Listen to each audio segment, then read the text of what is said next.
Bismillahirrahmanirrahim. Assalamualaikum warahmatullahi wabarakatuh.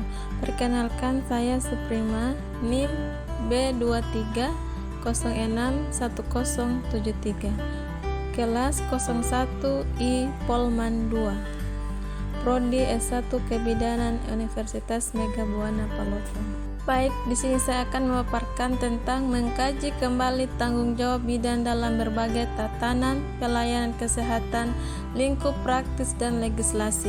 Pelayanan kesehatan adalah suatu tatanan yang menghimpun berbagai upaya bangsa Indonesia secara terpadu dan saling mendukung guna menjamin derajat kesehatan yang setinggi-tingginya sebagai perwujudan kesejahteraan umum seperti yang dimaksud dalam Undang-Undang 945. Pengertian bidan itu sendiri merupakan seseorang perempuan yang telah mengikuti program pendidikan bidan yang diakui oleh negaranya, telah lulus dari pendidikan tersebut, serta memenuhi kualifikasi untuk didaftar atau register, dan atau memiliki izin yang sah atau lisensi untuk melakukan praktik bidan.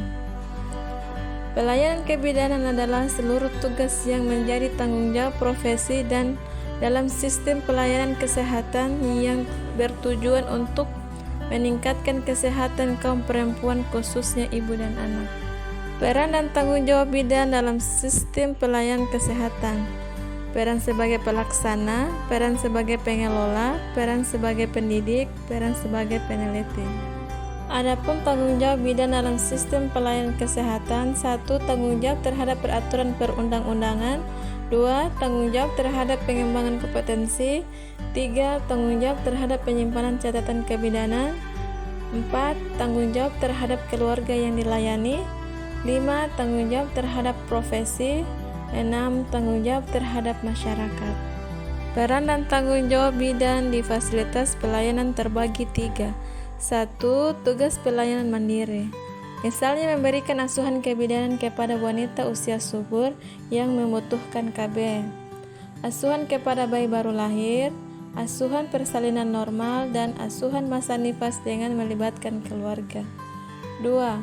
Tugas pelayanan sekunder atau kolaborasi, misalnya layanan yang dilakukan bidan sebagai anggota tim yang kegiatannya dilakukan bersamaan.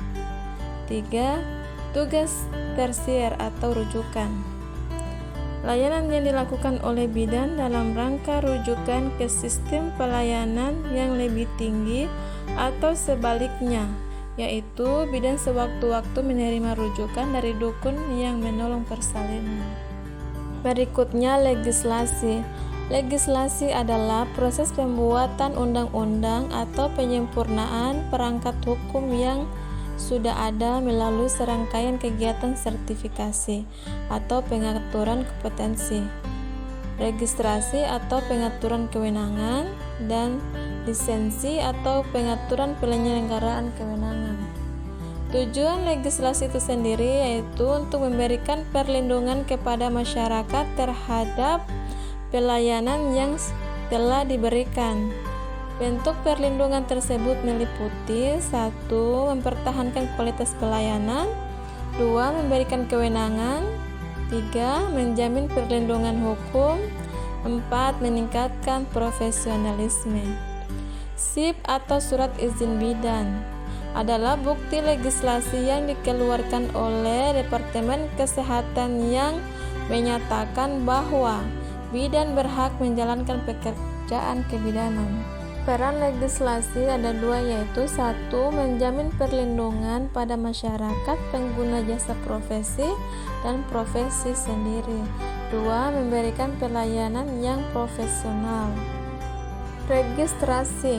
Registrasi adalah proses pendaftaran, pendokumentasian, dan pengakuan terhadap bidan setelah dinyatakan memenuhi minimal kompetensi inti atau standar penampilan minimal yang ditetapkan, sehingga secara fisik dan mental mampu melaksanakan praktik profesinya. Registrasi menurut Keputusan Menteri Kesehatan Republik Indonesia Nomor 900/Menkes/SK/7/2022. Dengan registrasinya seorang tenaga profesi, maka akan mendapatkan haknya untuk izin praktik atau lisensi setelah memenuhi beberapa persyaratan administrasi untuk lisensi.